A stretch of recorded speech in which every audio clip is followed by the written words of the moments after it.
দেখছেন সংবাদ সারাদিন, জয়িতা রয়েছে আপনাদের সঙ্গে। ভোটের আগে থেকে সরগরম ঘাটাল, নজরে দুই অভিনেতা প্রার্থীর টক্কর। ভোটের সকাল থেকে ঘাটালের একাধিক বুথে বিজেপি প্রার্থী হিরণকে ঘিরে বিক্ষোভ।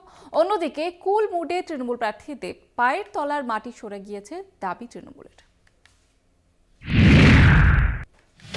দুজনেই টলিউডের পরিচিত মুখ, তবে রাজনীতির ময়দানে আদায় কাঁচকলার সম্পর্ক।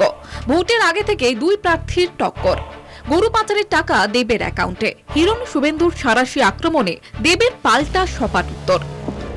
ভীষণ বোকা বোকা একটা পোস্ট, এবং এটা আমার কোথাও যেন মনে হয় এটা একদম প্রশ্ন ছুড়ে দেয় ইডি এবং সিবিআই এর কাছে। কারণ এই তথ্যগুলো শুধু ইডি, সিবিআই এবং হাইকোর্টের কাছে ছিল, বা যেই কোর্টে এই গরু চুরির তদন্তগুলো হচ্ছিল সেই তাদের দুটো এজেন্সি ইডি, সিবিআই এবং হাইকোর্টের কাছে এই যেই ডকুমেন্টসগুলো বেরিয়েছে সেগুলো তাদের কাছে থাকা কথা। এইটা শুভেন্দুদা কি করে পেল? তার মানে কি শুভেন্দুদার সঙ্গে ইডি, সিবিআই ডাইরেক্ট লিঙ্ক আছে? ভোটের দিনেও প্রথম ঘন্টা থেকেই শিরোনামে ঘাটাল। রাস্তায় বিজেপি প্রার্থী, যেখানে হিরণ সেখানেই তৃণমূলের বিক্ষোভ। কেন্দ্রীয় বাহিনীর ডিআইজি কালকে রাত্রিবেলা আমাকে অসভ্য ভাষায় কথা বলেছে। আমার ঘাটাল লোকসভাতে, বিশেষ করে কেশপুর, সবং এবং পিংলাতে কিউআরকে টিম যে খায় না মাথায় দেয়, আমরা এখন অব্দি বুঝলাম না। রাত্রি 12টার পরে 144 ধারা জারি হয়ে গেছিল। রাত্রি 12টার পরে কি আপনি পিকনিক করতে পারেন? আপনি কি একসঙ্গে জড়ো হয়ে পিকনিক করতে পারেন? বাইক বাহিনী ঘুরতে পারে? সকাল থেকেই দফায় দফায় বিক্ষোভ। ভোটের অ্যাকশনে নেমে ঘেরাও হিরণ। কখনো সিআরপিএফ জওয়ানের ভূমিকা নিয়ে উঠছে প্রশ্ন।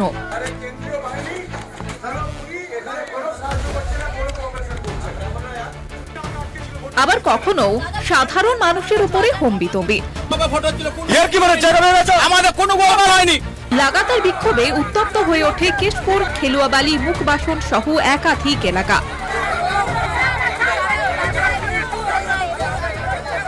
পুলিশকে রীতিমতো আঙুল তুলে ধমকাতেও দেখা যায় হিরণকে।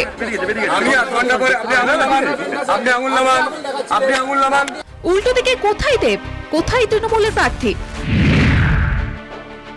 কখনো বাইকে চেপে, কখনো আবার আস্তে আস্তে বুথ থেকে বেরিয়ে সেলফির আবদার মেটাতে দেখা যায় ঘাটালের তৃণমূল প্রার্থীকে।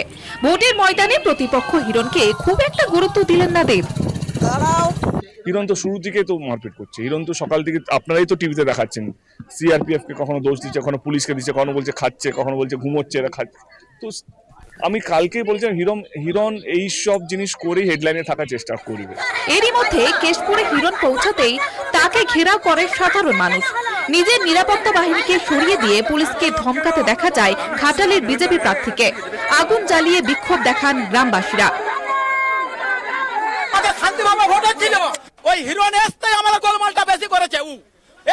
যারা জানে যে তাদের হারের পদধ্বনি যারা শুনতে পাচ্ছে, যারা বুঝতে পারছে যে প্রত্যেকটা বুথে তারা হারতে চলেছে, সেই জায়গায় দাঁড়িয়ে তারা এই ধরনের অভিযোগ করে। বরঞ্চ কেশপুর থেকে বাস্তব চিত্রটা অন্য।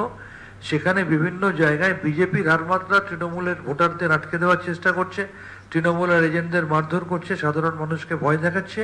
এবং আপনারা দেখেছেন যে হিরণের কথা বললেন, বিজেপির প্রার্থী বলছে যে তারা কেন্দ্রীয় বাহিনীর আচরণে খুশি নয়। অর্থাৎ কেন্দ্রীয় বাহিনী যেভাবে ভোটারদের প্রভাবিত করছে, বিজেপির প্রার্থী হয়তো চাইছে যে আরো বেশি করে প্রভাবিত করুক। তার মানে কি বিজেপির প্রার্থী চাইছে যে আবার কেন্দ্রীয় বাহিনী নিজে ঢুকে গিয়ে ভোটিং মেশিনের সামনে দাঁড়িয়ে বিজেপিকে ভোট দিক। ক্যামেরায় মনোজেশ মুখার্জির সঙ্গে রিয়া মাঝি, কলকাতা টিভি, ঘাটাল।